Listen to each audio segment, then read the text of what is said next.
చూస్తూ ఉంటారు. ఈ భూమి మీద కూడా ఈ విశ్వాస యాత్రలో ఒక విశ్వాసీ జీవితంలో కొనసాగిస్తున్న సమయంలో నీవు కూడా ఆ దేవుడిని అంత గొప్పగా నమ్మాలి. నా దేవుడు ఖచ్చితంగా నన్ను చూస్తున్నాడు, నా దేవుడు నేను నమ్ముతున్న దాన్ని ఖచ్చితంగా నాకు అనుగ్రహిస్తానని నమ్మికలో మాత్రమే నీ విశ్వాస జీవితం కట్టబడాలి. హల్లెలూయా. నువ్వు దేనినైతే నమ్మవో అది నీ జీవితంలో నెరవేర్పుగా మార్చబడదు. నువ్వు దేనినైతే జస్ట్ కొంచెం మట్టికే కొంత మట్టికే నువ్వు నమ్ముతూ వెళ్తావో ఆ కొంచెం మట్టుకు కూడా నీ జీవితంలోనూ ఆ ఫలభరితంగా మార్చబడదంట. ఈ దేవుడిని ఎలా నమ్మాలంటే నువ్వు ఖచ్చితంగా నమ్మాలి. ఎంతగా నమ్మాలంటే 100కి 200% ఈ దేవుడిని ఖచ్చితంగా నమ్మాలి. హల్లెలూయా. నువ్వు ఎప్పుడైతే ఈ విశ్వాస యాత్రలో నీ విశ్వాసం యొక్క జీవితంలో విశ్వాసాన్ని నువ్వు ఎప్పుడైతే వాడతావో, చూడండి, విశ్వాసీ జీవితం పిలువబడడం వేరు, విశ్వాసీ జీవితంగా జీవించడం వేరు. విశ్వాసీ జీవితంగా పిలువబడడం అంటే ఏమిటంటే నువ్వు విశ్వాస జీవితం కొనసాగించకపోయినా పేరుకు క్రైస్తవుని యొక్క పేరు పెట్టుకొని ప్రతి ఆదివారం ఆరాధనలు ఎక్కడ జరిగినా అక్కడికి వెళ్ళి వచ్చేస్తా ఉన్నావు అనుకోండి, నీ పేరుకి నీకేమొచ్చేస్తుందంటే విశ్వాసి అని ఒక పేరు వచ్చేస్తుంది. కానీ విశ్వాసి పేరు మాత్రమే నీ జీవితాన్ని పరలోక రాజ్యానికి తీసుకెళ్ళదు. కానీ నీవు విశ్వాసాన్ని ఎప్పుడైతే వాడతావో ఆ విశ్వాసమే నేను పరలోకానికి చేస్తుంది. హల్లెలూయా. సో కాదంట, నువ్వు దేని యందు విశ్వాసం ఉంచుతున్నావు అంటే అదృశ్యమైన వాటి అందంట నువ్వు నిరీక్షణ కలిగి ఉన్నందువలన ఆ విశ్వాసం ఏం చేస్తుందంటే నీలో ఆ కార్యమును తీసుకొచ్చి అది రుజువుగా మార్చబడుతుందంట. హల్లెలూయా. విశ్వాసమున్నది నిరీక్షింపబడి వాటి యొక్క నిజ స్వరూపమును అదృశ్యమైనవి ఒకసారి అదృశ్యమైనవి విన్నవనుటకు రుజువునయ్యున్నవి. దేవుడు తన ప్రేమించు వారు కొరకు ఏమి సిద్ధపరచును అవి కంటికి కనబడట్లేదు.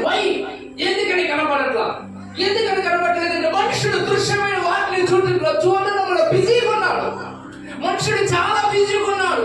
దృశ్యమైన వాటిని మాత్రమే వెతుకుంటున్నావు, బిజీగా ఉన్నాడు. కంటికి కనిపించే వాటిని మాత్రమే చూడడంలో చాలా బిజీగా ఉన్నాడు. అందుకని దేవుడు ఏమైతే ఆయన సిద్ధపరిచాడో అవి మనకి కనబడట్లేదంట. హల్లెలూయా. కానీ రాత్రి ఆ స్థాయిని మనం అధిగమించాలి లేదా? చూడండి, దేవుడు నీ పట్ల కలిగిన ప్రతి చిత్తము కూడా ఎప్పుడు నెరవేర్పులోకి వస్తుందంటే నువ్వు ఎప్పుడైతే దేవుడిని గొప్పగా వెతకడం ఆరంభిస్తావు అప్పుడు మాత్రమే నీ జీవితంలో దేవుడు కదలడం ఆరంభిస్తావు. హల్లెలూయా. నువ్వు సాదాసీదగా నీ విశ్వాస యాత్రలో అందరూ నమ్ముతున్నారు, నేను నమ్ముతానయ్యా అనే కోణంలో కానీ నువ్వు వెళ్ళావు అనుకోండి, అందరూ ఏదైతే జరుగుతుందో అదే నీ జీవితంలో కూడా కొనసాగింపబడుతుంది. ఈ లోకంలో ఏదైతే ఏర్పాటు చేస్తుందో అదన్నీ కూడా నీ జీవితంలో ఏర్పాటు చేస్తుంది. అందుకే నీ దేవుడితో సహవాసంలోనికి ఎలా రావాలంటే ఎవరు సహవాసం చేసినా చేయకపోయినా, ఎవరు దేవుడిని గొప్పగా ఆరాధించకపోయినా, ఎవరు ఈ దేవుడిని గొప్పగా వెతకపోయినా నీవు ఖచ్చితంగా వెతకాలి ఈ భూమి మీద. ఎందుకని వెతకాలంటే ఆయన ఏదైతే నీ పట్ల సిద్ధపరిచి ఉన్నాడో అవన్నీ నీకు కనపడాలంటే నువ్వు ఖచ్చితంగా గొప్పగా వెతకాలి ఈ దేవుడిని. ఎవరు ఈ ఆత్మలో నువ్వు ఎప్పుడైతే ఎదగడం ఆరంభిస్తావో నీ బాహ్య పురుషుడు ఏమైపోతాడో తెలుసా? కృషించిపోతాడు. అంటే అర్థమేంటి? ఈ లోక సంబంధమైన ప్రతి దానిలో నుంచి నువ్వు ఏమైపోతావు అంటే బయటకు వచ్చేస్తావు. హల్లెలూయా. కాబట్టి మేము అధైర్యపడము, ఆత్మయందు మా బాహ్య పురుషుడు కృషించుచున్నాడు, అంతరంగ పురుషుడు మేము దృశ్యమైన వాటిని చూడక అదృశ్యమైన వాటిని నిదానించి చూచుచున్నాము. హల్లెలూయా. మంచి మాట చెప్తున్నాడు. ఏమంటున్నాడంటే, అరే బాబు, మీరు దృశ్యమైన వాటిని చాలా బిజీగా ఉన్నారు కదా, చూడమాకండి. మేము అదృశ్యమైన వాటిని చూడడంలో మేము ఎలా ఉన్నాం తెలుసా? చాలా బిజీగా ఉన్నాం. ఎలా బిజీగా ఉన్నాం తెలుసా? అవి కంటికి కనబడిన స్థాయిలో ఉన్నప్పుడు కూడా వాటిని మేము నిదానించి చూడడానికి మేము సిద్ధపడుతున్నాం. హల్లెలూయా. ఈ రాత్రి నీవు కూడా సిద్ధపడాలి. ఎలా సిద్ధపడాలంటే నీ విశ్వాస యాత్రలో, నీ విశ్వాస యొక్క జీవితంలో నువ్వు ఎలా సిద్ధపడాలంటే ఆ దృశ్యమైన వాటిని చూడడం ఆపివేసి ఆ అదృశ్యమైన వాటిని చూడడానికి నువ్వు నిదానముగా చూడాలి. హల్లెలూయా. నిదానముగా చూడాలి. ఎందుకో తెలుసా? చదవండి. కనుక క్షణమాత్రముందు మా చులకని శ్రమ మా కొరకు అంతకంతకు ఎక్కువగా నిత్యమైన మహిమ భారమును కలుగజేయుచున్నది.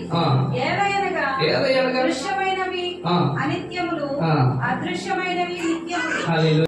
నీ విశ్వాసం యొక్క జీవితంలో నువ్వు ఎలా కొనసాగిస్తున్నావు? ఇక్కడ ఏమంటాడు? నేను అధైర్యపడను. నా బాహ్య పురుషుడు కృషించిపోయినా నేను అంతరంగ పురుషుని అని నేను ఏమవుతుందో తెలుసా? వదులుతా. ఎందుకు వదులుతానంటే దృశ్యమైన వాటిని నేను చూడడం ఆపేస్తాను. దృశ్యమైన వాటిని నువ్వు ఎప్పుడైతే చూడడం ఆపేస్తావో నీ ఆత్మీయందు నువ్వు వదిలడం ఆరంభిస్తావు. హల్లెలూయా. నీ ఆత్మీయందు నువ్వు ఎప్పుడైతే వదులుతావో అప్పుడు నువ్వు అదృశ్యమైన దేవుడిని నువ్వు చాలా జాగ్రత్తగా చూస్తావు. అంత మాత్రమే కాదు, ఆ అదృశ్యమైన దేవుడిని ఎప్పుడైతే నువ్వు చూస్తావో అప్పుడు నీ శ్రమ సులభంగా మార్చబడుతుంది. హల్లెలూయా.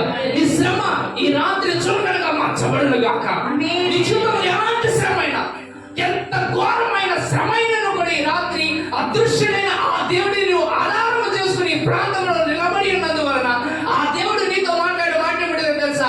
నో, ఇక నీ జీవితంలో అది చులకనైన శ్రమగా మార్చబడుతుంది.